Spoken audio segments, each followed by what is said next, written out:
Okay. Okay, so here we have the e-collar. Again, this is a pretty advanced e-collar, and it has like 100 levels that it can go up to. Sandy's collar has already been measured to her neck, so you'll know it's tight enough once it hits this marker. But you want it up on the underneath the right side of her neck, so you want it kind of in her fur. And what you do is you kind of make a cross, so you wiggle it in the fur that way, and then you wiggle it in this way. And then, so let's say the collar is on, and you want it around the middle of her neck, so above her collar but not too high up. So Wait, I'm confused. Where does this part actually go? Like what part of her neck? Underneath her neck or to the right? underneath her neck to the right, so like you want it like right in there. Okay. And you can do either side. Actually, if you have this on a long time, you want to switch side because they can get sores, but that doesn't matter because you're not going to have it on a long time. Anyways, okay, so to turn this sucker on, you've got this back large button there, and you want to hold it down till it comes on. It says on, and then it's got this little red dot that touches this red dot, and that turns it on. So all you have to do is match the dots. Again, that turns it off, turns it on. So it's on. So what you want to do, once it's on, you know that it's on, the green light will be flashing, and it's on her neck.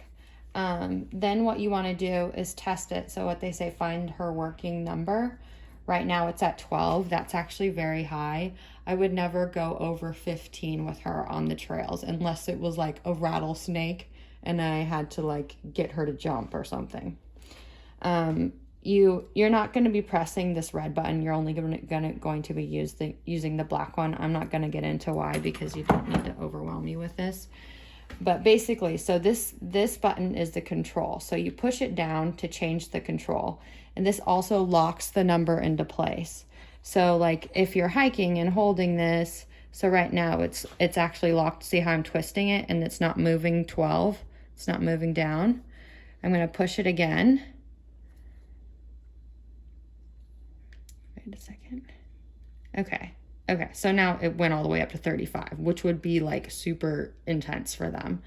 So most of the time so it can go all the way up to 100. So I'm going to wheel it back down. Most of the time their working range can start at a 4 if it's low distraction. The higher distraction, like the foothills, you're going to want to move it up to like a 6 or 7. And that's normally pretty good working. She can feel it at that time. You'll know when she feels it because she'll shake her head and she'll like wonder where the buzz is coming from. So let's just say to be safe, I would go with the 6 because it's not going to be too high. It's not going to be too low to where she can't feel it. And then to push it down, you lock it into place. So I'm locking in the 6. So like if I'm running, that way I don't mess this and it like goes up or something. See, the C is continuous, meaning a continuous buzz. So essentially the way that it works is we've got our working mode. This black button up here, you push down. See how it's red? She's going to be feeling the buzz right now. It's a continuous buzz. And how you command her is you press down. You say, Sandy, come. But you press down first. And then once she comes and turns towards you, she's walking towards you, then you release.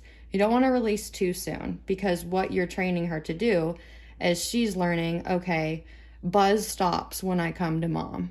So you'll press it down and you'll say, Sandy, come. And then once she turns around to you, you say, yes, good girl.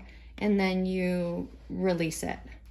But again, you want to press it down, buzz first before you say, Sandy, come. And so should there be an emergency situation, you can press this red button, which will jump it up 2 levels immediately. So if like I saw a scary dog or something, I could press this and it just went to 11. So it's going to give her like a, oh my gosh, panic button. If I needed to do that, I could do that. The biggest thing is just practicing the pressing down. You see it's down. Sandy, come.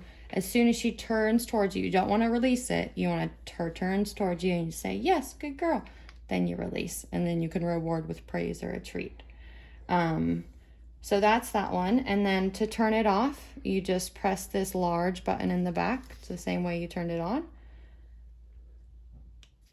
And that's, oh, there's a light, but I didn't press it long enough. So that's off there. And then just the charging system is important. So it's got this one in the back there, and it's got this one in the back.